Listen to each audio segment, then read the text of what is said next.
Aloha, it's Kiana, and here are today's top Hawaii headlines from the editors at the Honolulu Star-Advertiser. Also, mahalo to Longs Drugs Hawaii for sponsoring the show. Head on over to your neighborhood Longs Drugs for all your shopping needs. Former R&B superstar R. Kelly has been convicted of multiple child pornography charges in a Chicago federal trial. Jurors found Kelly guilty of 3 counts of child pornography and 3 counts of child enticement. He was acquitted on a 4th pornography count and charges that he conspired to obstruct justice by fixing a 2008 state child pornography trial. He was also found not guilty on all 3 counts of conspiring to receive child pornography and for 2 further enticement charges. Kelly's 2 co-defendants, who were associates of the singer, were not found guilty on all charges. Prosecutors described Kelly as a manipulator who used his fame and wealth to draw in fans, then sexually abuse and discard them. Kelly currently faces 30 years in prison for a racketeering and sex trafficking conviction in New York. Today's verdict could add decades to that sentence. The Hawaii Department of Health today reported 10 new coronavirus-related deaths and 1,343 new infections over the trailing week. Hawaii's COVID-19 death toll stands at 1,665, and health officials have recorded 342,072 cases since the start of the pandemic. The 7-day average of new cases stood at 161, down from 190 reported on September 7th. The average reflects new cases per day from September 3rd to 9th. The actual daily average of new cases is estimated to be 5 to 6 times higher due to unreported home test results. The state's average positivity rate increased from 6.4% last week to 6.7%. By island, there were 929 new infections reported on Oahu, 158 on Hawaii Island, 125 on Maui, 48 on Kauai, 8 on Molokai, and 1 on Lanai. Another 74 infections were reported outside the state. The number of COVID patients in Hawaii hospitals continued to decline this week, with 73 reported today. Of those, 4 are in intensive care. While Hawaii's COVID numbers increased over the past week, the head of the World Health Organization today said the end of the pandemic is in sight.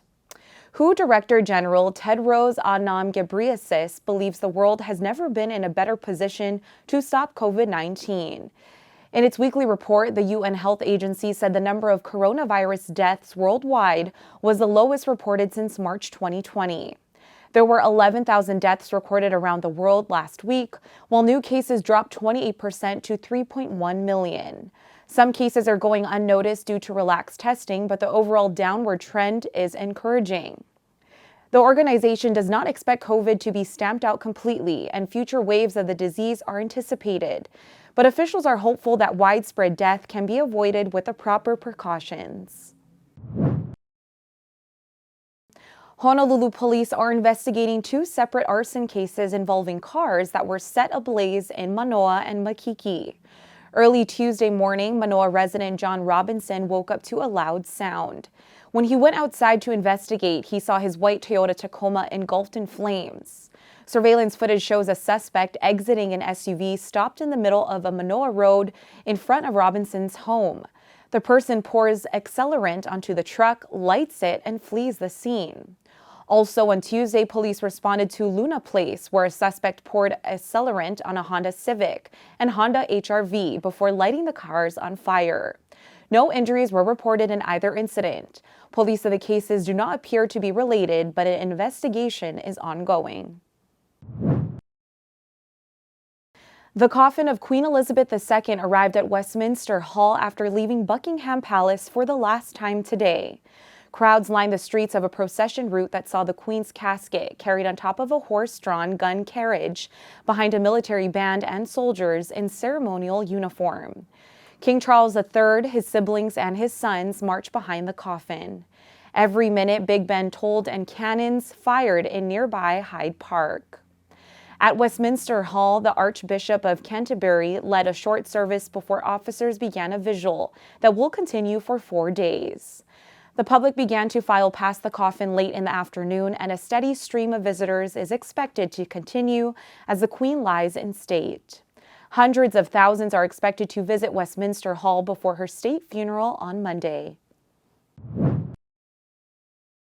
For more on these stories and all the latest headlines, subscribe to the Honolulu Star-Advertiser.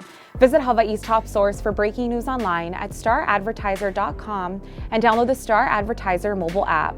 Also, if you haven't already, go ahead and submit your ballot for our Football Fever series by tomorrow.